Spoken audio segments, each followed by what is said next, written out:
Cinemajaw is sponsored by Overcast, an independent podcast app that embraces the open world of podcasting instead of locking it down. No exclusives, no premium content, no paywalls. Just a great podcast app for everyone. Get it for free in the App Store. And we thank them for their support.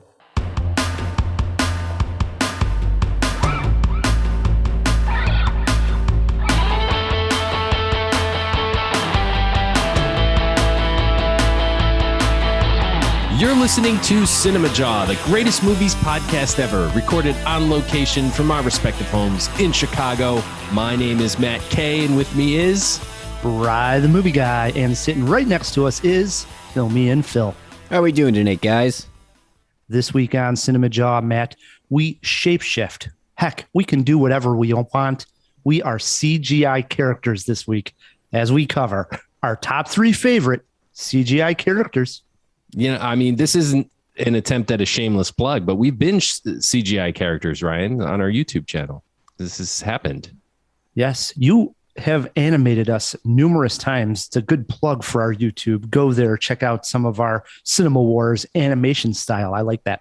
Yeah, I kill Phil every episode in new and creative ways. So he's like the Kenny of our South Park. We are going to be talking about a movie, reviewing a movie that has 2 very big CGI characters. In fact, the whole movie hinges on how well probably the CGI works. So we looked through our archives. We have not talked about CGI characters, Matt. That's surprising. So let's correct that, Rye. Absolutely. To help us with that list, we have a great guest who's going to be joining us. Yes, you do, Ryan. That's why we have Roderick Lawrence with us today. He's got a new film out that's currently making the festival circuit called Silent Partner. Yep. Roderick is acting. He's the star of the film, but he also co-wrote the film, co-produced the film. So be interesting to hear all the different things it took to get Silent Partner out into the festival circuit where it is now. Yes, can't wait. Besides that, I think we have some more stuff going on, don't we now, Phil?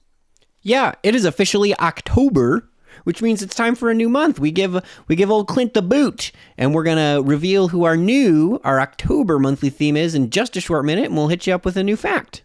And we have 2 reviews this week.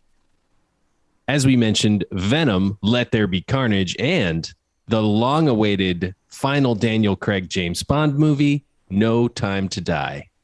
And Jawheads were a little early, about 5 days early on No Time to Die. So this will be a spoiler-free James Bond review. Want to stress that. Spoiler-free. Yeah. Most of our reviews are pretty spoiler-free, they are. Right? Yeah. Just want to note. And in honor of No Time to Die, Matt, I thought this is a good time for you to take Roderick on in other Bond movie trivia. I got 3 Bonds picked out for you. You're just going to have to tell me which Bond appeared in other movies. All right.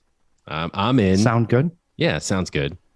All right. As Phil alluded to, we have a new theme for October. I'm going to do the honors on this one, Matt, because when we started these themes and we wanted to pick actors and directors, I wanted to pick this gentleman for the longest time, but we needed him to make a new movie. You got like a crush on this guy. But as soon as I saw he had a film coming out this October, Matt had got to pick Clint Eastwood last month. So I said, I'm picking the theme for October. Ladies and gentlemen, I am so pleased to announce that October on Cinemajaw will be Wes Anderson month. Oh, yes. So prepare for Ryan to be completely insufferable all month. And honestly, Jawheads, that's not exactly how it went down. I was like, Wes Anderson, do it. Let's get it out of your system. Just let's go for it, Wes Anderson. That's not a way to celebrate the man, Matt. To be fair, I like me some Wes Anderson too. He's pretty darn good. I'm not the super fan that Rye the movie guy is, but I like Wes Anderson just fine. Well, let's kick off this Wes Anderson month with a fact. Yes, this one's we're starting off with a banger here.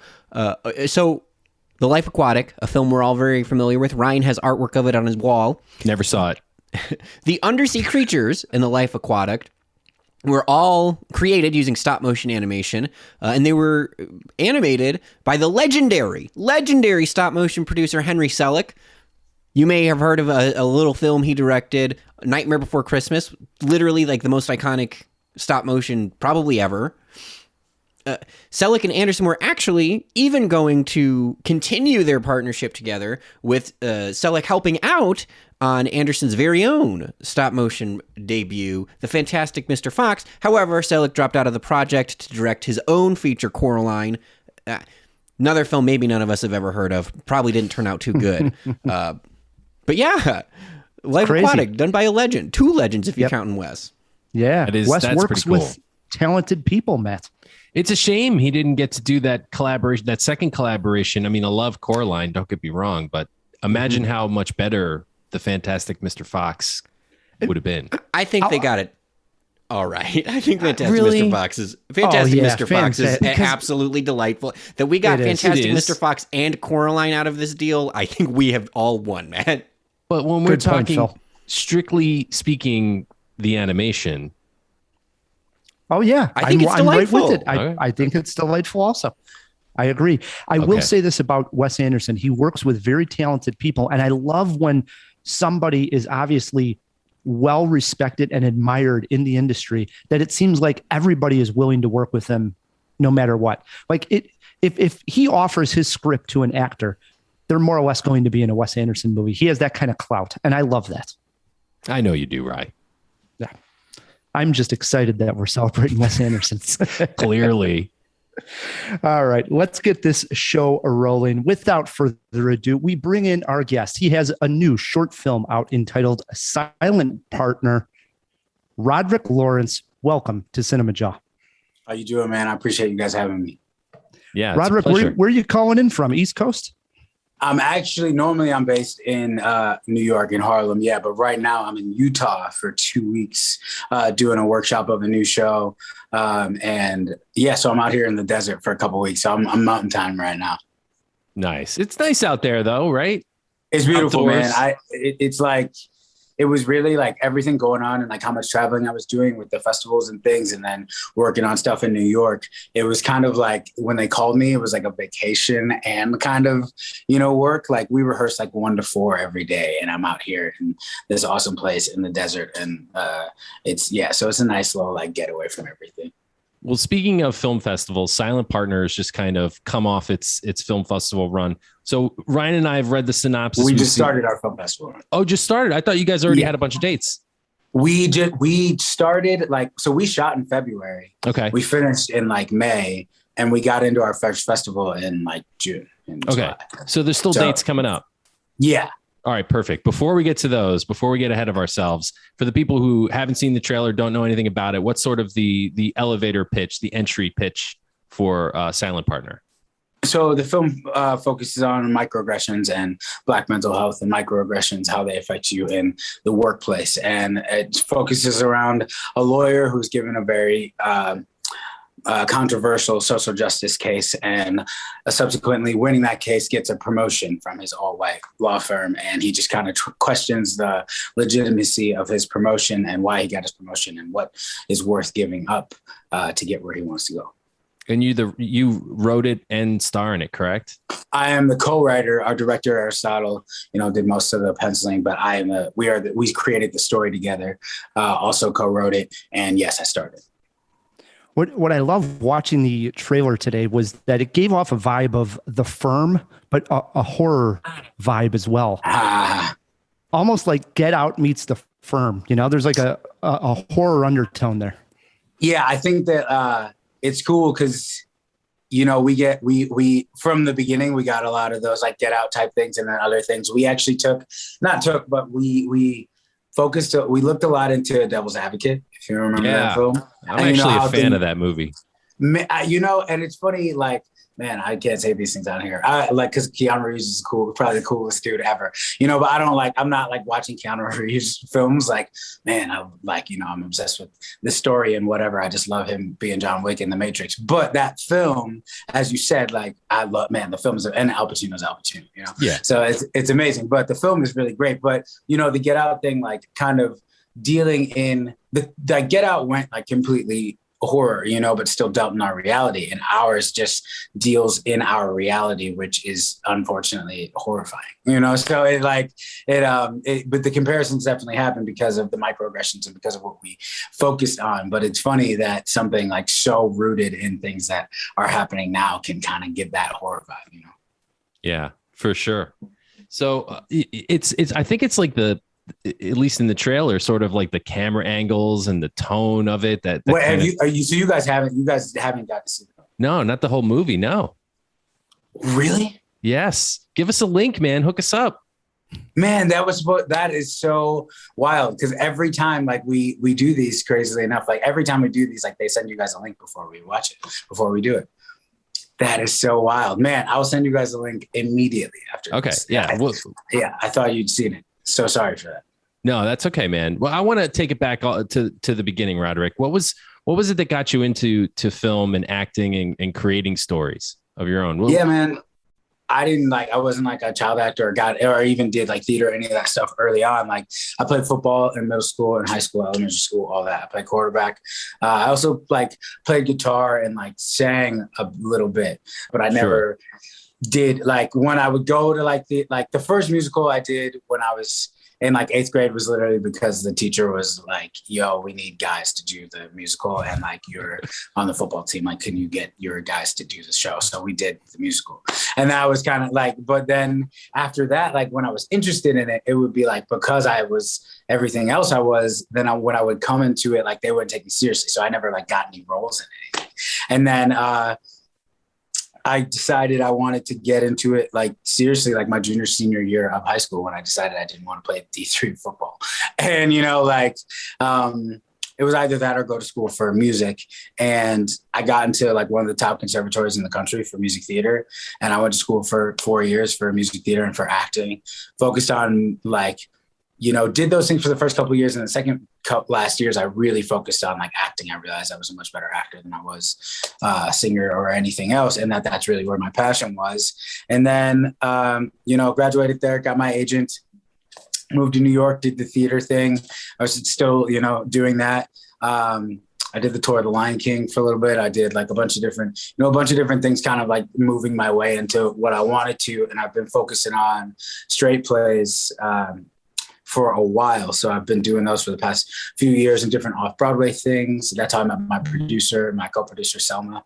She was my co-star in a show I did a play I did off-Broadway in 2019. And, you know, we were the New York Times critic pick and we got extended and all that was awesome. And, you know, it was always just kind of I was supposed to do a play that I guess I won't say because I'm not sure what's happening now, but it was a play that was supposed to be directed by Felice Rashad. And cool. That was supposed to, yeah, man. And that was all pushed back and canceled because of the Panini pandemic. And so then during that, you know, I was doing Fences at the time of like when everything shut down. I was doing Fences, August Wilson play in Syracuse. And I don't know if you know Ted Lance, he's the Love Boat guy, the black guy from the Love Boat. He was our director. Phenomenal, brilliant artist, man. He was directing Fences. And then I was supposed to go do that other play. And the other play I thought was kind of going to catapult me into my TV film like career being what I wanted it to be because of the names around it. Mm-hmm. And obviously that was canceled. And then I had an idea then I had people who like worked with me and seen me work that have always been like, you know, if you had stories you want to tell, or if you have a project you want to push, then let us know. And Selma was the last person who had said that. And she was someone who I trusted. So I called her and, you know, it was kind of like I was diving into my own like mental health journey and what that was. Yeah, you know, like we all kind of. Yeah, man. You know, I should have done it a long time ago. You know, but it forces you to do it. You know, figuring out what therapy was and what therapy was like, and like getting rid of the like negative stigmas and connotations that like the Black community has on therapy. You know, a lot of my diving came into like the times I was blowing up in rooms or blowing up at rehearsals or whatever else. It was like microaggressions that were like happening to me in the workplace, you know, that I was just taking these lumps or builds up, you know, and then, and getting into that, then I realized that it's like something that every Black man and Black woman in every professional career is going through. Like, it doesn't matter what you're in, you know, like all of us are going through the same stuff. And I think not talking about it is a big part of the problem. And that's what everyone's doing. So, you know. So in a way, is creating Silent Partner sort of therapeutic for you, or did you find some catharsis? Honestly, as cliche and as like weird, like lame actory it sounds, that like doesn't sound lame. It's just cliche. Art is therapeutic for me. Like telling stories is therapeutic for me. I found out another thing in my mental health journey. Like, you know, I knew this before I knew that I had mental health problems. I knew that I am in a bad space when I'm not creating, like when I'm not performing, when I'm not acting. Like, man, I'm in a terrible place. There's two places, like when I'm not acting and when I'm acting in a project I don't like, a project I don't believe in. Those two things like affect me in very serious ways. So I think that like not only was this you know, therapeutic doing this for the community and for the people, but also because like I really got to stretch so many things and learn so many hats. Like I've never done anything other than act. So like, you know, co-producing and co-writing and like all this other stuff is just, man, you got like, you'll never have, you know, for most professions, you never have respect for something until you do it, you know, but those things like, well, I'm curious, this being sort of your first foray into that wearing of many hats, what was the, you know, you took this is your baby in a way, you took it from creation to completion, and now it's in its film festival run. But what was the hardest step on that journey? You know, what was the hump you had to get over? There's a few really big things that make me, that could hinder me, could stop me from being good at those things that I like, just natural things that I possess. I don't like asking for help for anything. Yeah. And like, that's a tough one for a lot of people. Man, I've been that way my whole life. Like, I mean, I don't care what it is. I don't care what it is. You know, I you know, I'm fine with having the help if it comes, and enjoy the help and appreciate it always. But I've always had like a mentality of like, I can do shit by myself. I can do, like, I don't need anybody, you know, and that's not only toxic and not true, but like, just like it's impossible to do something like this, doing that. Selma is like, I mean, she's the most brilliant woman I know. She's the most brilliant person I know. She's literally the woman who went to Harvard, MIT, and Stanford. Wow. Oh, and she's literally a rocket scientist who is an actress who is now a producer, you know, but has produced before. And the thing about it is that we balanced each other so well, you know, because I'm like that crazy artist, like whatever that I don't, you know, the part of the thing with doing it for me, another thing that could get in the way is just like, if you don't get the vision, I don't want your money. I don't want you to be a part of it. I don't want, like, I don't care, man. I like, it's like, you could offer me, you know, $3 million. And if you don't get the vision, then like, I'd rather shoot it on my iPhone. So it's about surrounding yourself with the right people. Yeah. You know, I think we led with the vision, and we led with like, no one asked me to waver on any creative points ever. I stayed in my lane. I found people who were really great at what they did. And I found people who compromised, like, I mean, who collaborated, you know, well with everything that I do. And without all those people, like none of it would have happened. Roderick, we're celebrating Wes Anderson this month of October, and he started his career with a short film, Bottle Rocket, which was, I believe, a 13 or 17-minute short film that he then turned into a feature film. So I'm going to ask you, could you see Silent Partner, this short film, turning into a feature film? Yeah, man.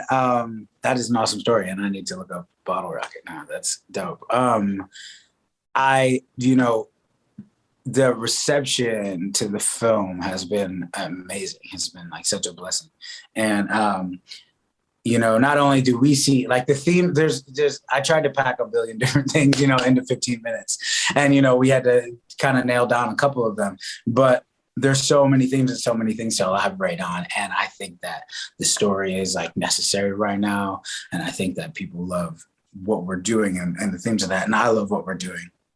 So I would love to turn it into a feature. We have, people talking about turning into a feature, people talking about turning into a limited series, people talking about turning into all types of things. So that is, we just had a really, really big weekend this past weekend at Detroit Black Film Festival. And we won Best Short there, which was awesome. Oh, nice. Congrats. And, thanks, man. I appreciate that. And our executive producers are from Detroit, and they threw us an awesome investor producer event just for the film, and the interest to make sure that the project is made into something else is amazing. I could have never imagined that. So yeah, man, we definitely plan to expand. So what are the dates? What are the dates coming up? Some more film festivals in the future, right? Yes. So we just finished, in the past week and a half, we did 3 film festivals. Wow. Yeah. We did New York Latino Film Festival, which was virtual, but amazing. We did Catalina Film Fest, which we were out in LA for. We were out in Long Beach. And we also did Detroit Black Film Festival this past weekend. And on October 30th, New York, we have our New York premiere, which is so awesome, at Cinema Village downtown. It's going to be really awesome. We got like a primetime spot. And that's for the New York Shorts International Film Fest. And so please grab tickets and come check that. But everything, all the dates and everything else, like even like which festivals are still online and you can watch them online, all that stuff's on the website, silentpartner-film.com. So you can find that stuff all on there and watch us at home, or like if you're out in New York, then definitely come out and holler at the theater. Perfect. And if people want to follow you on social media, what are some of the socials you want to steer folks to? Yeah, man. So I'll tell you, please follow me. Definitely follow me. But I'm so bad at that stuff, man. I'm sorry. My team is really getting on to me about it now. So I'm posting a lot more now, but I am at Roderick Law. Roderick LAW on Instagram, and that's generally the medium I use right now. So follow me on there. And there's also the production company that I started for the film, Black Man Films. You can follow them, follow Silent Partner, all that stuff, man. But yeah, follow me, and I promise to post things. Nice. Awesome. We'll put links in the show notes. And Roderick, I don't know what it is with you playing lawyers, but and just not Silent Partner, but I see there's a credit there on your IMDb page, Hot Lawyer. This is the credit, Hot Lawyer, on the TV show Broad City, which is an awesome show. What was that experience like? Man, it was my TV debut. It was, as all of them are, I had like 4 lines. It was really fun. Abby and Alana were so cool, man. Everybody was so cool. Hannibal was cool. Everybody was cool. So it was like one of my first TV auditions with my agent at the time. And I went in, and it was like a few lines, and it was basically to be like the description said, like hot douchebag, like hot lawyer, like whatever. So I go in and I read these few lines, and they're just like, yeah, it's great. And I'm like, because I'm a really great douchebag. And then read it one more time, and the next day they told me that was it. And like my trailer, it said like hot lawyer. Like that's what really. Yeah, that's hilarious, man. Yeah. So if you want to catch me for 2 seconds on Broad City. And then the other crazy thing was, so it's the episode, which anybody who watches the show, who is on here will know, the episode is on a boat. They sneak onto a yacht with a bunch of lawyers. And the yacht is cruising by, it's doing the New York City thing and going by the Statue of Liberty and all that stuff. So my scene was at the beginning of the day, but because we were on a yacht, I had to stay on the thing all, I wasn't released. So I'm just on. We all were on this thing all night. I'm just eating at craft services and chilling. But yeah, man, it was really beautiful, and it was a cool first set experience. Awesome. Well, congrats on Silent Partner, Jawheads. Do check it out online. See if it's going to play in a city near you, and support independent film. I love it. Roderick is going to be sitting in on this entire Jaw mat. He has his 3 favorite CGI characters picked out. Before we get there, though, Matt, we have a review of Venom 2.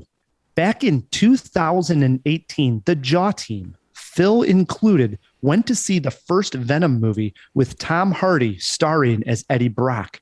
We recorded the podcast right after the screening, and I remember being kind of shell-shocked on what I saw. I was hard on the movie, not a big fan. Lo and behold, it became a box office hit, and Sony Pictures had a new franchise on their hands. Now we have Venom 2, Let There Be Carnage. And this time, not only does Tom Hardy turn into a symbiote, but so does Woody Harrelson. Matt Kay and I brought Phil along again to see if this sequel could get any crazier. Eddie Brock, I want to give you my story. People love serial killers. Cletus, why me? What's mine is yours, and what's yours is mine. I have tasted blood before, and that is not it.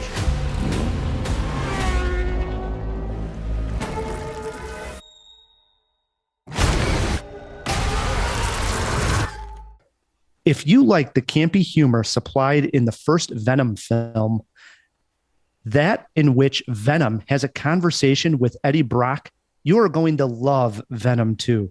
Director Andy Serkis did not try too much new here. He just leaned heavily into what people liked from the first film. This time around, Eddie Brock is brought in to interview serial killer Cletus Cassidy, played by Woody Harrelson, who is currently on death row.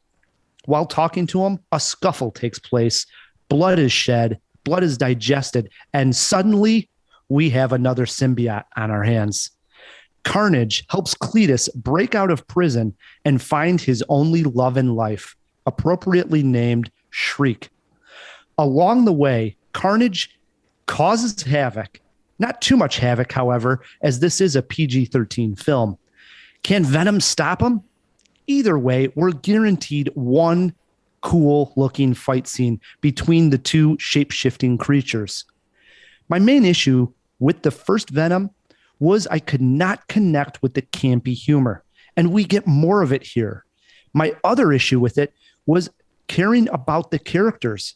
Again, I had no connection with any of them, not even Anne, played by Michelle Williams. So when we finally get to the big confrontation, I zone out a bit. There are literally zero emotional stakes on the table. If you like seeing two cool looking CGI characters fight each other, you'll like Venom. For me, it's just not my jam. Matt? I mean, it's tough to really pick apart your review and tell you that you're wrong.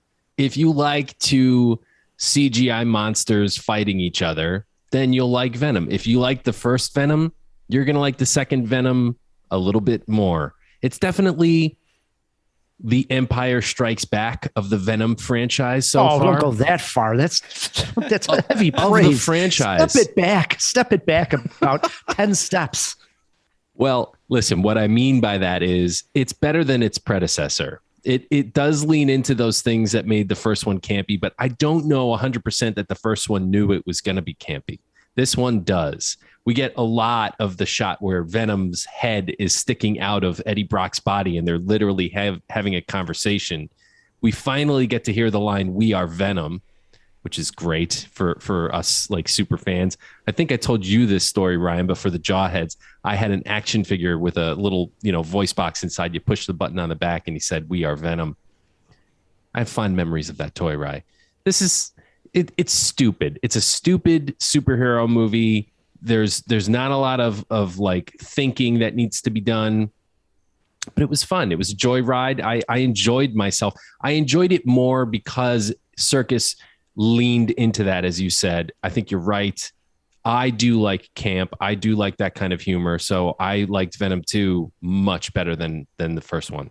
And you bring up an interesting point, and I think it's a very fair point too, is that I think the first one didn't know it was going to be received as sort of this fun, campy film.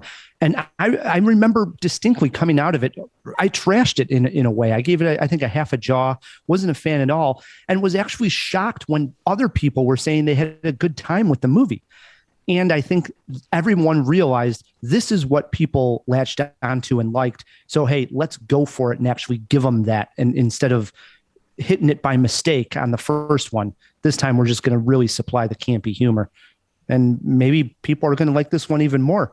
Sitting right next to me was Phil. I didn't hear him giggling like I've heard him at some screenings before. Phil, where did you fall on Venom 2? I think I'm kind of in agreement with you guys, just with my own twist, right? Objectively, it is a far better film than the first Venom, right? The first Venom, my biggest issue was that, like, you couldn't tell the difference between the different symbiotes. They were both gray. In this one, at least, like, Carnage is red, and he's got different colored tentacles, and like, it's a huge improvement. That being said, I do kind of like... I think self-awareness for me didn't help the campiness. Like, it made it kind of canned. And there is something cathartic about watching people who don't know what they're doing, like, try. It's like watching Survivor. It's like reality TV. I love it.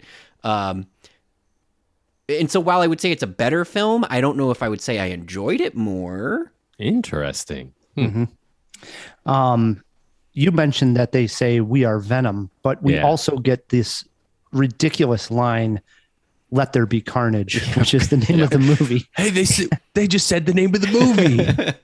It was just so over the top. This is again where, cool. Yeah, where they're finally like, let's just go for it. Some people are going to like roll their eyes at a line like that, and other people are almost going to applaud at a line like that. And I think that's going to be the divide. For me, I roll my eyes. I don't get it. I'm like, this is just ridiculous. Okay, but I could tell other people liked it in the theater. We are in a post Suicide Squad, the James Gunn one, the Suicide Squad. We are in a post Deadpool world. There's no reason that Venom 2 shouldn't have been R-rated. The target market is definitely not little kids. My 13-year-old son saw the Suicide Squad, was a little taken aback by the level of gore and violence, but this movie could have done a lot better if they just said, to hell with it, let's go for the R and go full out Venom biting people's heads off. Would have been awesome. There's too many cutaways from right when Venom is about to attack, and the violence they would cut away. And very famously, you get like one F-bomb in a PG-13 movie, and they use it right at the end. It's like it's their cathartic, cool moment. And it's like, again, for me, I roll my eyes. Other people are going to love it. This is a 90s throwback. It feels exactly like a 90s CGI superhero movie. It would have been better as an R-rated. Cletus Cassidy in the comics is like a brutal serial killer, like Hannibal Lecter type, where he just like eviscerates people for fun. And to see some of that on screen, I think would have given the character a little bit more depth. But what the hell are we talking about? This is Venom 2, you know? Right. Was there a jaw-dropping moment in Venom 2 for you, Matt? The Carnage Tornado.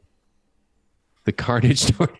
That's what I'm going to call it. There is literally a tornado of carnage, and it sucks up the warden of the prison, and that was kind of weird and ridiculous. I didn't know Carnage could create tornadoes, but I guess you can. It's pretty cool.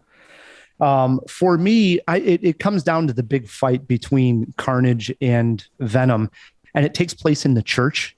Yeah, that was a cool sequence. And it really does look pretty damn impressive on screen. And in fact, in that fight sequence, that one scene in particular where Carnage is raised up and he's basically right in front of a stained glass window, and just looks as cool as Carnage can look.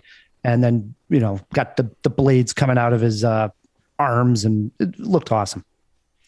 I have to say one thing without spoilers, no spoilers here. Sitting through the credits, as there are in all these superhero movies, there is a post-credit scene, and I enjoyed it just tremendously. In fact, I think it was probably the best part of the whole movie, and it was a bombshell. That's all I'm going to say. It was a bombshell, and it made everything that came before it totally worth it. Phil, you were about to say something there on jaw-dropping moment. Oh, I was just going to posit mine. One area that I do think like showed complete and utter incompetency, and it was actually Ryan the Movie Guy may have noticed like a pretty substantial giggle from me. There's a scene where Woody Harrelson like kills some poor schmuck working at a gas station, and then uses his like Carnage finger, I don't know what else to call it, to hack into a laptop and like break into Venom like he's OS. Lawnmower Man, yeah, like that's not how computers work.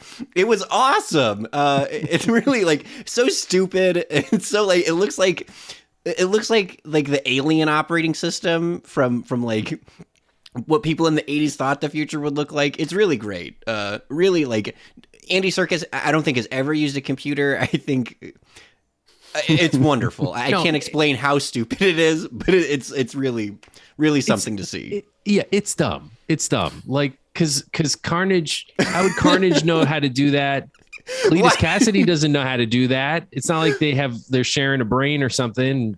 Why does some guy from what gas station uses a Lenovo ThinkBook as their POS laptop too? Like, they wouldn't use, I love it. Maybe he was going to college, Phil, and he was working on his, senior paper or something. Good times. Matt, you got a movie poster quote here for us. Tom Hardy and Woody Harrelson could both be winning Oscars this year, but instead they made Venom 2.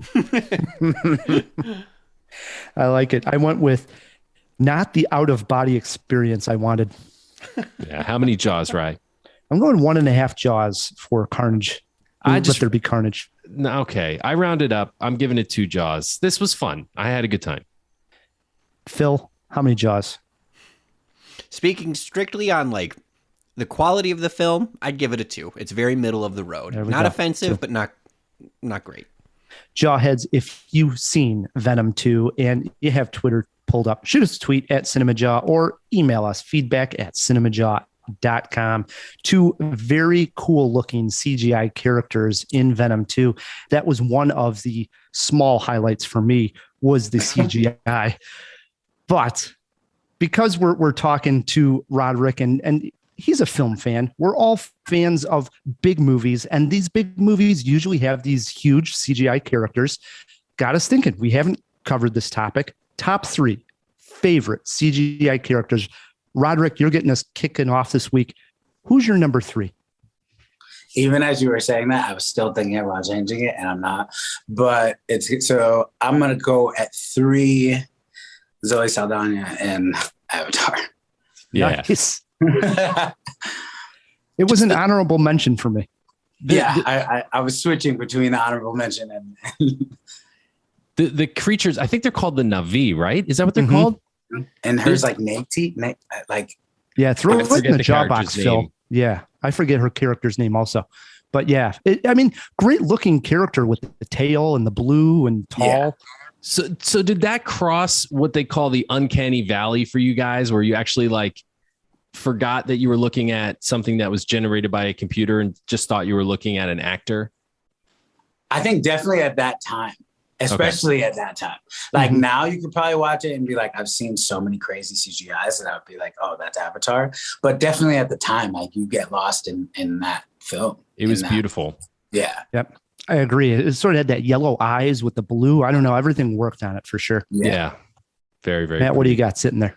All right. At number 3, I'm going all the way back to the very first CGI character I ever saw. Maybe one of the first CGI characters ever. The MCP, or Master Control Program, from Tron. Going old school. Yeah. Do you guys remember this? Yeah. Sort of that big red machine box thing. It was like spinning, and really the only CG part that actually kind of animated was the face, and it had different emotion. It was basically an emoji, okay? But it was an evil emoji, and it was badass. And I remember being really afraid of the Master Control Program. Freaked me the hell out. Yeah. It's a good one there, Matt. I go with a pick here at my number 3. I'm not a fan of the film series as a whole, but I really like the look of this character. I'm going with Davy Jones in Pirates of the Caribbean. Literally was my between honorable mention and my 3. I was like, man, Davy Jones. That's exactly where I was. Yeah, definitely. It's portrayed by Bill Nighy, and he's in 3 of the films. He's in the 2nd, 3rd, and 4th, I believe. And the look of the beard, it's made up of like octopus tentacles that give him the look. So real. It's just like grosses you out from the screen. Like, and I think I saw it in some kind of weird IMAX or something. It's just like in your face, and it was, oh man, but really, really great. And how they amplified the voice too, just really dope. It's brilliant character design. It's some like almost like Lovecraftian creature. It's like Davy Jones is perfect for him, you know? Totally. And this is what angered me about the series as a whole. I like I say, I'm not a huge fan of the series, but when I saw some things like this that I absolutely loved, I realized the potential that Pirates of the Caribbean had. For me, like I say, not the biggest fan, but there were some nice touches, such as Davy Jones, my number 3 pick. I liked the first couple. And, you know, I do enjoy Johnny Depp. So I liked the first couple, and then it just got crazy. But Davy Jones saved the last couple. That's where I'm at with it too, Roderick. All right, into our 2s. What do you got sitting there, Roderick? For 2, I'm going to go with Andy Serkis as Caesar in Planet of the Apes. Oh, this is a great pick. This could have been a number 1. Wow. Yeah, and I'm probably still gonna later. I'm gonna be like, damn, I don't know. But and another franchise I don't like, but the film. I mean, it was just so much like the performance is so beautiful, and it's so captured on the facial features. Like they were so perfectly done to his use of text is like Shakespearean. I mean, it's next level. So like it was just so amazing. I remember every time I see it, I'm just like, this is beautiful. And that's another one that just looks totally real, you know? Yeah. Yeah. The hair on the ape, it looked fantastic. The facial expressions, like you mentioned, great. And what's strange is he's the main character of the entire franchise, and it's a CGI character. I mean, this isn't a side character. This is the main star. It's crazy. Exactly. I mean, it wasn't if Andy Serkis was going to pop up on this list, but how many times? And that's where I go with my number 2 to Andy Serkis again. Maybe the role that kind of made him a household name, at least, Gollum from Lord of the Rings. Gollum, I mean, it's just a classic meme-worthy character at this point, but you know, he's so despicable and ugly in a way, but you can also see, even though it's a CGI character, the soul that's within of like the tortured soul of somebody who wanted to be good but just couldn't quite get there, you know. And that's hard to do with a CGI character. And the dude is so like I said, like just next level. I think like, you know, that like Shakespearean way that he uses text and uses like his face as if it were to hit like 1,000-seat house theater, you know, is going to translate through those characters. And it just does. You're like, man, it's just, you feel like there are definitely times throughout both of those films where I'm like, I'm either watching him or I'm watching like another person. Like I'm not watching, you know, these CGI characters, but yeah, dudes, that's a great pick. Yeah. I'm glad he's had a chance to direct and stuff, but man, he is at his best in a mocap suit. I mean, they're just nobody does it better than him. Yeah, this has turned into the Andy Serkis episode here. He directed Venom 2, and now he's got 2 picks here. There it is. Matt, you mentioned that he became a household name in Lord of the Rings. I think it was like his first thing. Can we throw that in the fish tank, Phil? What did Andy Serkis do before Lord of the Rings? I don't know of anything. So we'll look that up. He was definitely around, but yeah.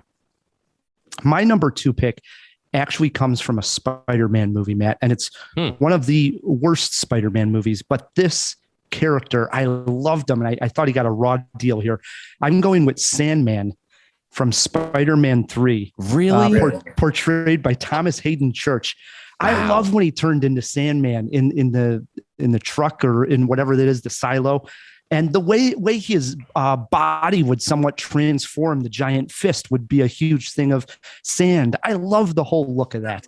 And you couldn't cast a better actor to look like a character like Sandman than you could with Thomas Hayden Church. He fit the bill perfectly. I never thought I would be in a position to argue with you picking anything, especially from a Spider-Man movie, from any superhero movie. But dude, that is probably the worst villain.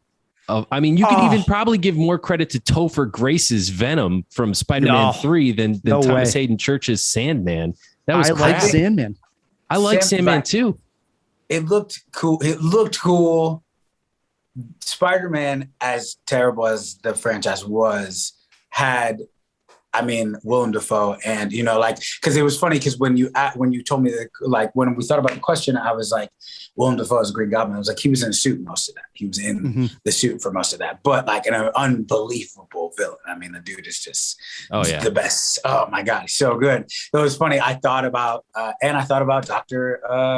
Doc Ock. Yeah. Doc Ock. And it was so right when we were talking about those things. Both of them phenomenal actors, but were I think probably in body for most of them. Yeah. There's definitely a lot of CG with Doc Ock, but for the most part, the arms were practical. Like Sam Raimi was using practical effects as much as he could. But there, of course, a lot of the wides were CG. Well, I didn't know, Matt, you didn't like Sandman and Spider-Man. No, 3. nobody likes Sandman and Spider-Man, dude. Nobody does. You'll find me one other person. You're the only person, Ryan. We'll find them when we open up that fish tank. All right, into our number ones here. Roderick, your number one CGI character. What do you got there, buddy? So you guys can boo at this. You can feel whatever. I started with it and I couldn't get off of it, and I got to go with Josh Brolin. Like, I have to go with Thanos. Like, I love Thanos. Oh. I have to. Like, I cannot even like. I can't even begin with the character with all of it, man. All of it. He looked good. He looked good. It's hard because you're torn between, like, you're like, Sandman's a character in a not great film, but the CGI was really cool. So are we talking about great characters, or are we talking about great CGI? And that's where I was like kind of torn between. I'm like, Thanos, I think his character is really carrying me into that decision. And the CG was there for him too. Oh, it was amazing. It was amazing. His face, the face was.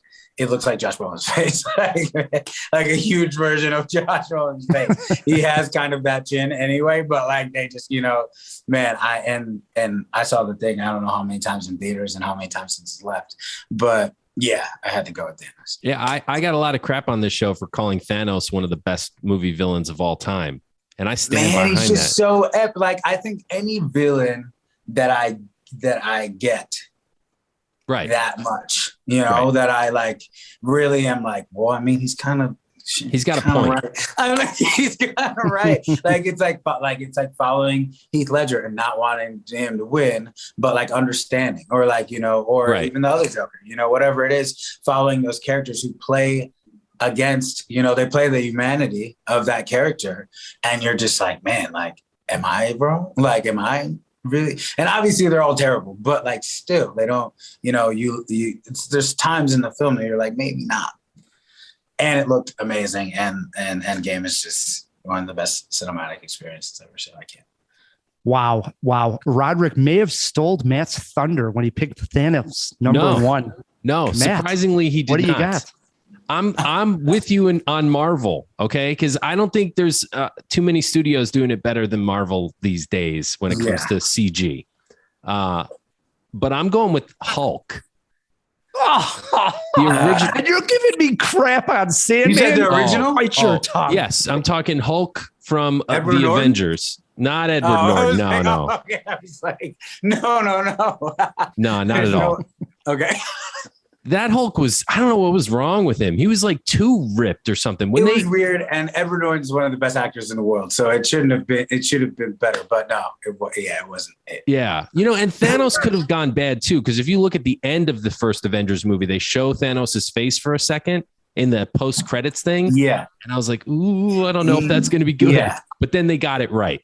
Hulk kicked ass. They got it wrong with Edward Norton, and then Mark Ruffalo comes in, and it looks enough like Ruffalo that you can believe he transformed into this monster. He had weight, he had presence, and when he does the Hulk smash sequence at the end of the first Avengers movie, that's the best part of the whole movie. Epic. That moment made you feel something, and it was a CG character doing it. So Hulk, man, my favorite. Wow. All right. I'm going. I also know back. what Ryan's going to pick with number one. So. Oh, you do. I have an idea. Oh, he has an idea. 1990 Schwarzenegger in it. Yeah, there we go. I'm going way back to 1991. We're talking Terminator 2, the T-1000.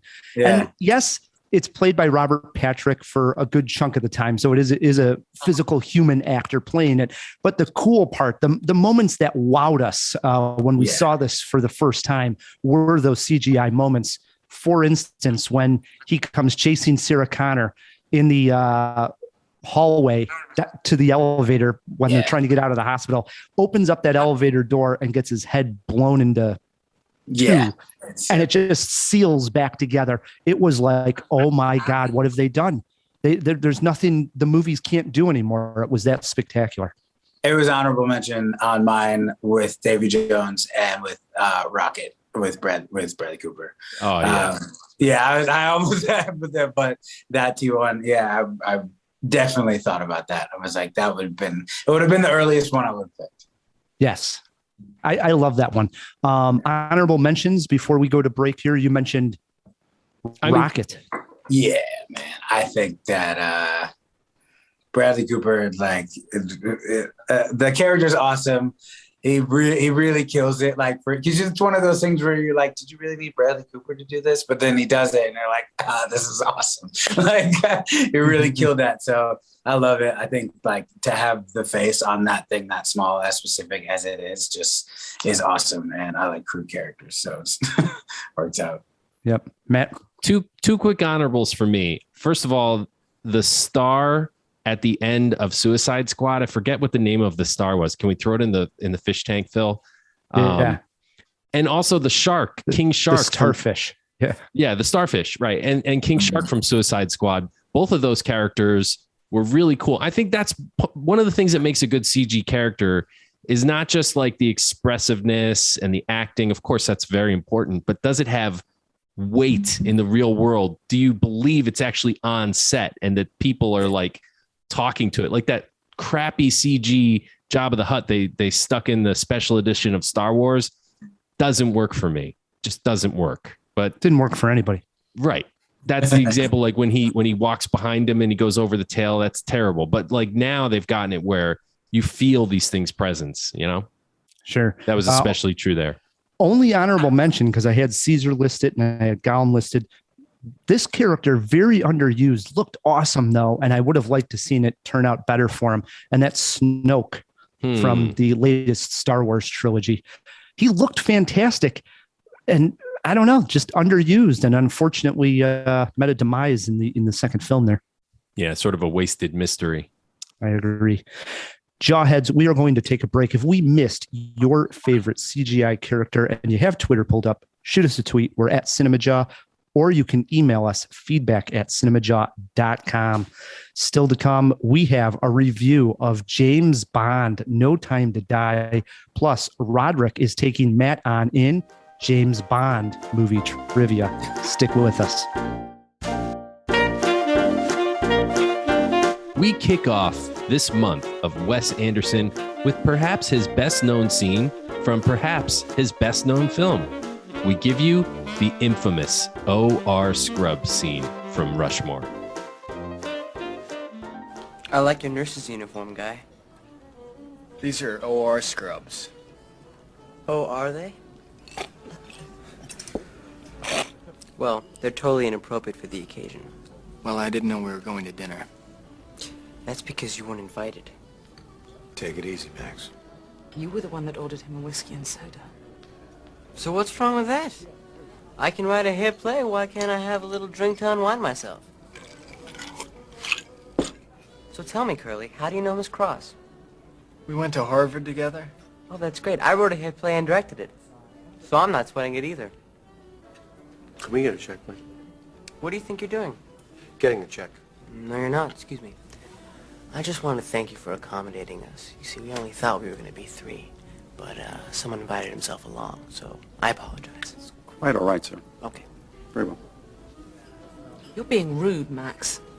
No, I'm not. Yes, you are. No, I'm not. I'm just trying to figure out why you brought this gentleman to my play and my dinner, which was invitation only. Would you like me to pass you the creamer, dog? Yes, please. What is wrong with you? What is wrong with you? You hurt my feelings. This night was important to me. How did I hurt your feelings? Oh, my God! I wrote a hit play!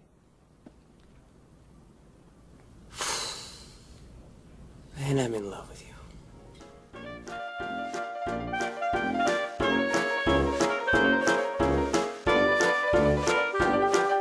Jawheads, I want you to do me a favor. Pull your phone out of your pocket and go to your YouTube app. Search for the Cinemajaw channel and hit subscribe. Really, please do it right now. This will do two things. One, it helps us reach more people. We want to spread the good word about film, and you clicking subscribe really helps us do that. And two, it costs you nothing. That's right. Subscribing to Cinemajaw on YouTube is fun and it's free. Think of it as a donation that doesn't even cost you anything. Even if you just listen to the podcast and never really watch the videos, you subscribing on YouTube helps us make the podcast better too. But please check out a few videos while you're there. We think they're pretty good. So right now, while you're listening, before you forget, take your phone out. It shouldn't even interrupt the show. And go to YouTube, search Cinemajaw, and hit subscribe. And thank you so much.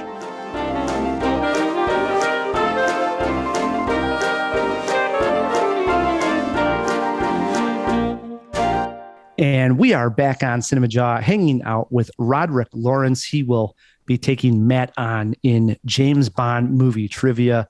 Before we get there, though, and before we get to our spoiler-free review of James Bond, No Time to Die, we did throw a few items into the fish tank.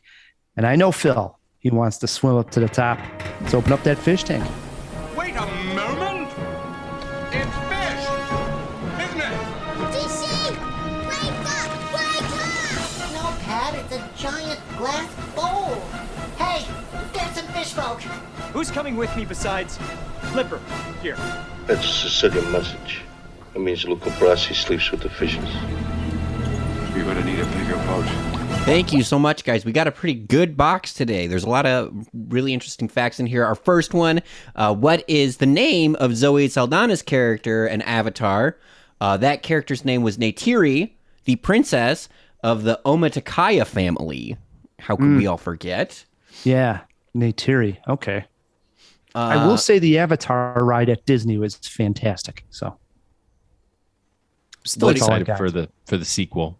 I was going to say, wait till there's 5 more. What does he say he wants left? Who knows? Our next one, what was Andy Serkis doing before The Lord of the Rings? The dude was around. I think what it comes down to, which is something I know, the last one that I can recall that was like this, we had talked about Yorgos Lanthimos, who's Greek. Andy Serkis is English. He's from the UK. But he was doing stuff. I think it's just us three as people from Chicago. He wasn't in our sphere, but he was in a whole bunch of stuff. His big screen debut was in 1994. It was in a movie called The Prince of Jutland with Christian Bale as the star. I think I can't tell, but I think it might have been called Royal Deceit in the United States. I wasn't able to find out where it's called Prince of Jutland and where it's called Royal Deceit. But yeah, he was also in, like I said, I think there were just very, very British films, Among Giants, Shiner, The Jolly Boys' Last Stand, to name a few. But in terms of him becoming an international guy, like we were talking about earlier in the show, I really think that was Fellowship. Yeah. No doubt. No doubt. I got, what was the name of the starfish at the end of Suicide Squad? That would be Starro the Conqueror. Yes. How Starro. can I forget? Yeah, it's literally the laziest name you possibly could have come up with. And as far as I could tell on this one, this was originally not created as a joke, which is amazing. To me. It's a really good storyline in Justice League comics. The Starro stuff. It was kind of like DC's version of Marvel Zombies. It's pretty cool. This last one we have was not officially thrown in here, but I just out of personal interest, I looked it up because Matt had made the comment, does anyone else in the world like Sandman? And I found one single some person who had positive Ryan, you got a things match. to say. And not get this. This is a Collider article published on September 7th of 2021. Literally less than a month ago. Everybody's coming around. This guy, he must have heard this like. Honestly, I think this might have been Ryan the Movie Guy's pen name. That's what I'm starting to wonder. Liam Gahn, his article was titled "Why Spider-Man 3's Sandman is One of the Franchise's Best Villains." There we go. In the article, with many statements that I personally flagrantly disagree with, you mean Liam like Gahn the goes premise on, of the entire title? Yeah, he go literally. It's whack. Like the details he pulls up, whack.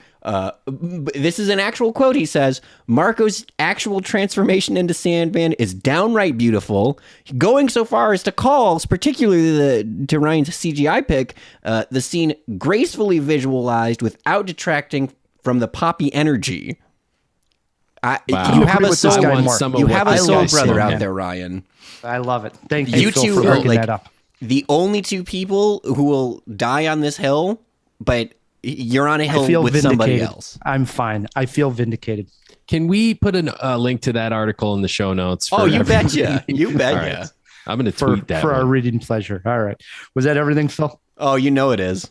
All right. Jump back in that jaw box. Can do. James Bond is back. After many delays, he's back for another martini, Ryan. No Time to Die will be the last round ordered by Daniel Craig in the title role. But will this covert mission leave us shaken, stirred, or just sloppily poured into a fancy glass? We have all the time in the world for the next 2 hours and 45 minutes to find out. Name? Bond. James Bond. So you're not dead. Hello, Q. I missed you. It's the most valuable asset this country has. If you feel yourself losing control, I'm not going to lose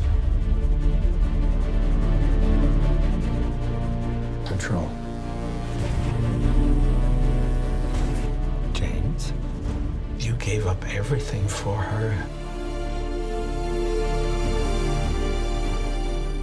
When her secret finds its way out, it'll be the death of him. What is it? You don't know what this is. After a flashback and the obligatory animated title sequence, No Time to Die picks up almost exactly where Spectre ended. James Bond and his new love, Madeline Swan, played by Lea Seydoux, throttling the Aston Martin to a picturesque Italian village for a little R&R. And who knows, maybe a little S&M. I made that last part up. As the two are getting to know each other better, Spectre attacks, and all signs point to Swan as a double agent. Bond abandons his love with a heavy heart and goes into a 5-year exile, only to be pulled back into the action by his CIA buddy Felix, a new 007 agent, and you know what? That's too spoilery. A new 00 agent, and Rami Malek playing Poison King Safin, who has eyes set on the world, naturally. Now Bond must reconcile his love, beat the bad guy, and save the world, like you do. The first act of this movie is a breezy nod to the Bond tradition. We have chases, gadgets, double agents, henchmen, gunplay, fisticuffs, and enough style to spare. I have to admit that after the first act, the movie slows down quite a bit. There are several convoluted plot points that were head-scratchy and lent the film a bit of a pacing problem. It's not that I wasn't fully prepared for Daniel Craig's last outing as Bond to be his longest, nor do I think it to be undeserved. He's earned it for sure, but I think the time allotted could have been used better. In fact, there are several minor plot points that get brought up that go exactly nowhere, Ryan. Like, for example, how did Blofeld manipulate Spectre from his cell? We never find out. Who was Paloma and why did she get only 15 minutes of fame? We don't know. We never find out. If Safin is a poison expert, why does he even use a gun? Couldn't he use gas or something? We never find out. One thing fans will appreciate is No Time to Die does pay out on some of the loose ends of the last 5 Craig films. We get satisfying endings to the dangling storylines and characters, even if some of them, Spectre, were a little abrupt. One thing that is easy to point out is the treatment of women in the James Bond movies has been forever changed under Daniel Craig's run. And that's a good thing, Ryan, a very good thing. From M to Vesper to Swan, the women in the last 5 films gracefully passed the Bechdel test And I imagine that will be the template moving forward. Perhaps we'll even get a female Bond, Jane Bond, which this movie hints at with the new 00 character played by Lashana Lynch. But no more Daniel Craig, sadly. This swan song, pun fully intended, was not perfect, but it was no quantum of solace either. Pacing issues, a few head-scratching plot points, and a runtime that is too long are my major issues, but this was a worthy exit from the franchise for Mr. Craig.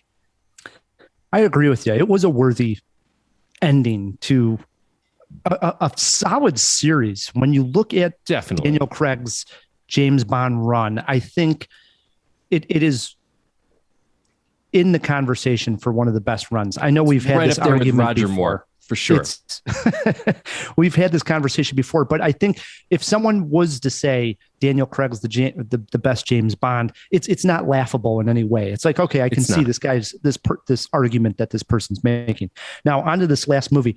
One of my favorite moments in the film, and it is too long. It's bloated, and it's actually tough to follow. I just came out of the screen and my head almost hurt from keeping up with all the names and the agents and who's going to cross Bond next, you know? Mm-hmm. But my favorite part probably is that opening flashback when it almost starts as like a horror film. Yeah. I could have stuck with that vibe the whole way through. Let's get a horror Bond. I agree. You have this guy approaching the house wearing this mask, and I love this one shot where he's behind like a glass window that's basically like a ribbed kind of like glass window. Mm-hmm. And it the way his mask looks behind it and as it opens, scary as hell. And then he is after this little girl who goes running out onto ice. Love that entire sequence as well. I thought, man, we are in for a real treat. And then it sort of goes into traditional Bond territory. Prior to that, it was like a horror film, and I loved it. Yeah, that sequence was fun for sure. I really enjoyed the animated sequence too. Really good stuff. Yeah, and I think the animation and the song they do, Billie Eilish, yeah, all solid. Then we get into the normal Bond stuff, and it is sort of a ode to the old Bonds.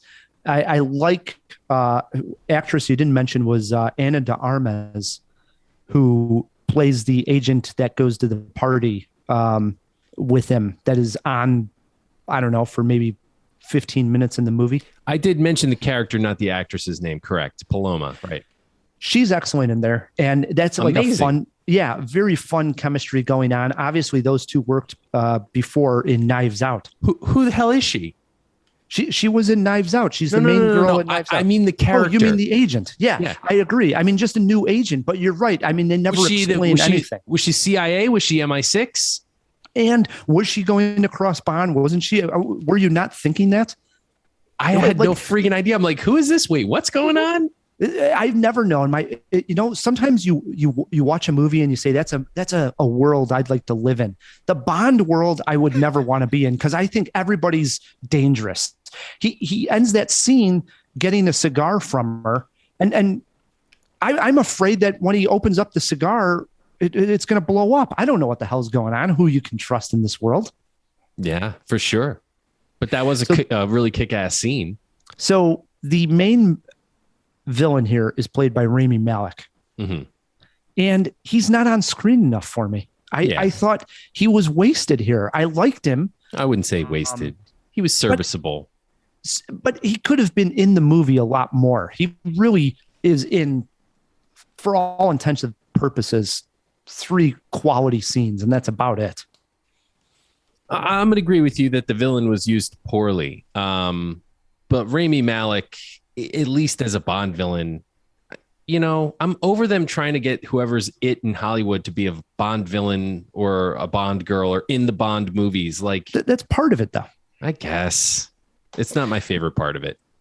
One of my favorite scenes was when Blofeld has his entrance in the prison, and it reminded me of Hannibal Silence Lecter. of the Lambs. Yeah. Wow. I mean, it was really well done. I liked that whole entire presentation. That was excellent. But I'm with you, Matt. Solid, little too long.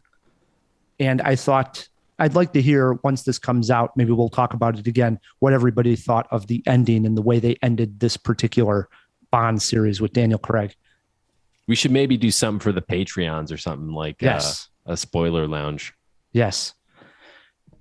Do you have a jaw-dropping moment here, Matt? That Aston Martin chase where we see Bond being James Bond. He flips a little thing in the console and there are all the classic buttons and switches and toggles. We've got caltrops coming out the back, popping people's tires and exploding. We've got a smoke screen. We've got Gatling guns that come out of the headlights. That was cool. That was very, very cool. And I love that the car is bulletproof. And there's a scene where they're all surrounding the car and they're just going to town on it with their guns and just no bullets are getting through. It's starting to weaken the glass, but nothing is quite getting through that bulletproof car. I love it. That was Mine really cool. Actually was a shocking moment. This was a jaw-dropping moment. And this is keeping it spoiler free here. When a bomb goes off unexpected right in front of James Bond. And I was stunned. I just wasn't ready for it. It happens rather early in the film. And I was like, oh my God, it was one of those kind of actual jaw-dropping moments. So that one got me. You didn't. So that got you, huh? It did. It didn't get me because he sees something first. I don't want to say. Oh yeah, what for a second. Yeah. So very, very much expecting that one. How about a movie poster quote? No Time to Die is a fine exit from espionage for Daniel Craig. But after 2 hours and 45 minutes, of course, you don't have time to die. That's a long one. Griping on the, after this quote, you don't have time to die. Yeah, you're not kidding. You got a movie paragraph for us? I went with no time to die, but time to say goodbye. Yeah. How many Jaws, Rye?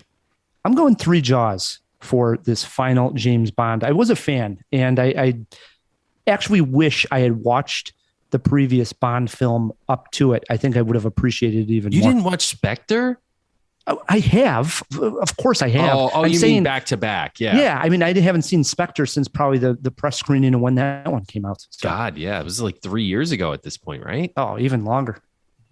Yeah. I think you're being a little generous. I think if you step back from the fact of all the pomp and circumstance and that this is the last time we're going to see Daniel Craig as James Bond, this is not one of the better James Bond movies.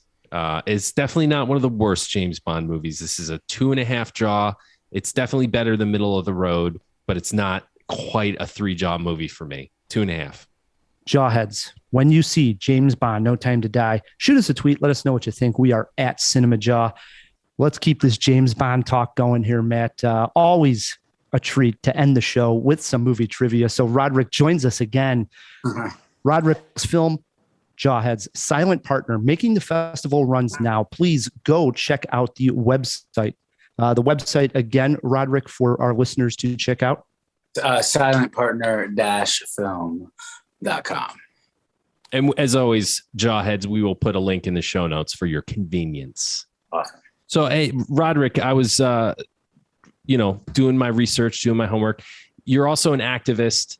You've brought a lot of initiatives to the acting community and to Broadway and stuff like that. I was wondering if you wanted to talk a little bit about that and tell us what you've done. Man, I think it started, it's so weird. I feel like calling yourself like an activist is always strange. Like even after doing the things for like years now, but it started with simply like speaking up in rooms, that like I found that I had a voice that I was able to articulate, and that I was unafraid to articulate. And that came with like certain power and came to like certain detriment to like my career and like roles in certain things. There's certain rules that you're not allowed to speak up in. There's certain shows that you're not been in a few of those shows. And like, just you see things happen again and again and again. And a lot of us see things happen again and again and again that, everyone in that room is always like, well, that's the person who signs my checks, and I, just had to be willing to not get that check a few times. And out of the Philando Castile and Alton Sterling in 2016 is when I kind of started my activism journey inside the theater community. Outside of the theater community, I started going to rallies like everywhere, man. I started like speaking at rallies, you know, and getting involved with all these activist groups and like being at 3 different rallies all up and down New York, you know, doing all that stuff. And then a good friend of mine, Britton Smith, who I'd done a show with, we were working like a temp job together. Actually, we were kind of hollering about things we wanted to do. And he had an idea of starting this group, which at the time was called the Broadway for Black Lives Matter. And, you know, that started with petitions and rallies and then an event and then all these things. And my initial thing that I did for the first one was actually at the time, I learned about like a Black bank movement in Atlanta, you know, which was like what they were trying to do was they were trying to figure out active ways to feed the community, like ways that you give back, but like it's also like helping the community thrive. And a lot of those ways were putting money into Black banks or like banking through Black banks. And it wasn't like get rid of your Chase, get rid of your Bank of America, get rid of whatever. It's like keep those. But if you have a free checking account from this Black owned bank, then they toss this % to Harlem and this % to the Boys and Girls Club and this % to Black owned businesses and whatever else it may be. So we started learning that. So I tried to do that in New York and found out that there were not only like only two Black owned banks, but one was a credit union, you know, it was just, but it was like, it was good to start. We all started like different initiatives and different things that we were doing. And Britain actually moved Broadway for Black Lives Matter into the Broadway Advocacy Coalition. And they just won a Tony the other day. Like a special Tony Award, which is really cool. And, you know, I have this film going on, which is all about, you know, Black empowerment and Black male mental health and all those things. And then we have other friends with other initiatives. And it's just really cool to see what we did, not really knowing what we were doing, just knowing we were angry and that we needed to do something, and to see what everyone's doing now 4 or 5 years later is amazing. Awesome. Oh, yeah. Continue Keep the good up work. The good man. work. Yeah. Absolutely. Thanks. I appreciate that. All right, Matt, let's end it with some fun movie trivia. As I mentioned at the top of the show, James Bond movie trivia in honor of No Time to Die. We're going to do this. Other Bond movies. So we got 3 famous James Bond actors, multiple choice. Sean Connery, Pierce Brosnan, or Daniel Craig. Okay. I will name a movie, and you have to tell me which one of these James Bond actors appeared in that film. Pretty simple. Got it. Connery, Brosnan, or Daniel Craig. Roderick, you're our guest. You get to choose if you want to go first. Let Matt go first. There are steals if someone doesn't know their question. What do you want to do? I'll let Matt go first. Question number 1 over to Matt K. Matt, your movie is Mrs. Doubtfire. Pierce Brosnan. That is Pierce Brosnan. Question 2 over to Roderick. Knives Out came out just 2 years ago, 2019. Knives Out. Man, I saw that film too. Is it Daniel Craig? Yes, it is. He is on the board 1-1. See, now the pressure's off. You're on the board. Question 3 over to Matt K. Matt, Cowboys and Aliens. Cowboys and Aliens. I did not see that movie. My knee jerk is to say Daniel Craig because he's the. That is correct. Okay, that was a guess. Wow. I didn't see the film either, but I knew that it was Daniel Craig. I don't know why, but didn't see the film. 2-1. Hopefully, Roderick stays perfect here. Question number 4. 1992 was the year of the film Medicine Man. Medicine Man. Was it Sean Connery, Pierce Brosnan, or Daniel Craig? Medicine Man. Pierce Brosnan. That is incorrect. Oh, Matt, you got a chance for a steal here. I'm sorry, Roderick. I know this one. I cannot forget the quote. I've found a cure for the plague of the 20th century. Now I've lost it. It's what's his name? Sean Connery. Yeah. That is correct. Wow. 3-1, Matt K. Question 5 over to Matt. Boy, this is a big turn here. Matt, your movie is The Thomas Crown Affair. I have no idea. Thomas Crown Affair. What did you say, a year? 1999. That feels like a Brosnan year. That is correct. Wow. He's on fire. He is on fire. We need I only guessed Pierce Brosnan on the year last time. That's really all I went by year. Yeah, you can go by the year almost. Roderick, question 6 is over to you.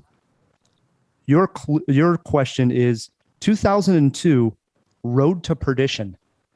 Road to Perdition. This was a Tom Hanks movie, but which James Bond actor also starred in it? See, I was going to guess on the year, but then the Tom Hanks threw me off.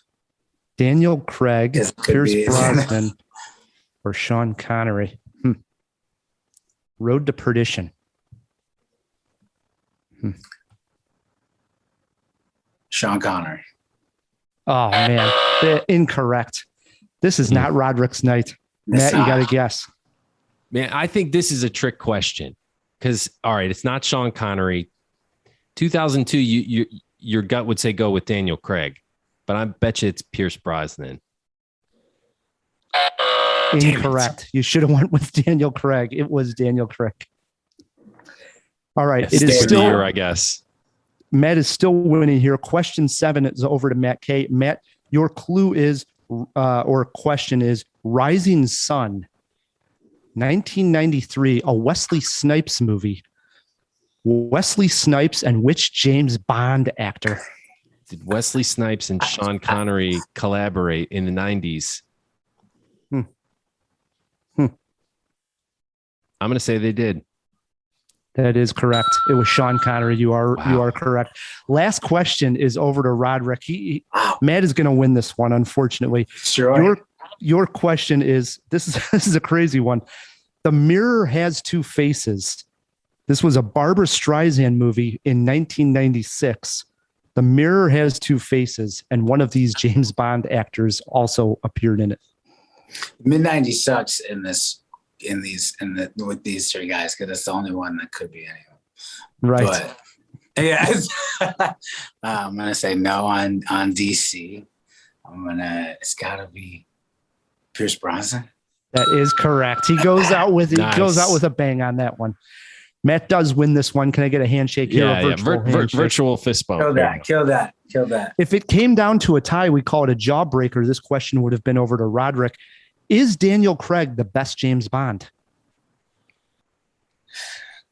You don't have to think about it that hard. As far as what James Bond is supposed to be, maybe, but I'm going to go with Connery. All right. We'd give him Connery. That was always just a joke question, but the real jawbreaker is this: age of Pierce Brosnan closest to. Matt, you got to guess on how old Pierce Brosnan is currently. I'll say he's 60. Here's the thing. We just saw him in that movie, the Fire Saga. What was the name of that? Eurovision, the story of Fire Saga. I think he's like 65 years old. That's my guess. Lock him in at 65. Roderick, you got to guess. I was going to say 63. He's 68. You guys are right on top of it. 68 for Pierce Brosnan. Yeah. Wow. He's getting there, man. Yeah, he's getting up there. Brings us to the end of a great jaw. And first and foremost, we got to thank our guest, Roderick Lawrence. It was great meeting you, and best of luck with the film. Yeah, man. Thank you so much. This is a lot of fun, man. It's really, really dope.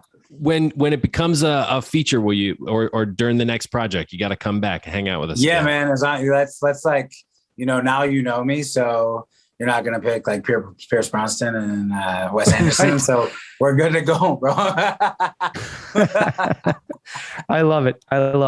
Matt, we also got to thank our sponsors. That's right. Thanks to Overcast and to the Chicago Podcast Co-op, who help us get great sponsors like that. And we got to thank our 007 agent. Fill me in, Phil. Yeah, thank you guys so much. It's always great to be on the show. Thank you guys for also allowing me to come to the press screening. I know it's not easy to smuggle even something as benign as snow caps into a movie theater, but an entire glass enclosure with water, almost impossible. And I'm a saltwater fish, so the filtration system, a nightmare. You should have seen what else Matt Kay had in his coat. Unbelievable. You fit so nicely just under there. You know, everybody thinks I'm a hunchback, you know? Ryan's original plan was to do the old carnival gag and put me in a little Ziploc baggie, but thankfully I didn't have to go that route. Yep. We got the bowl in. If you want to support Cinemajaw, the easiest way to do so is by leaving us a review wherever you're listening to this podcast. And while you're at it, please click subscribe. It helps us out a ton. Until next week, I'm Ryan the Movie Guy. I'm Matt Kay. And keep on jawing about the movies.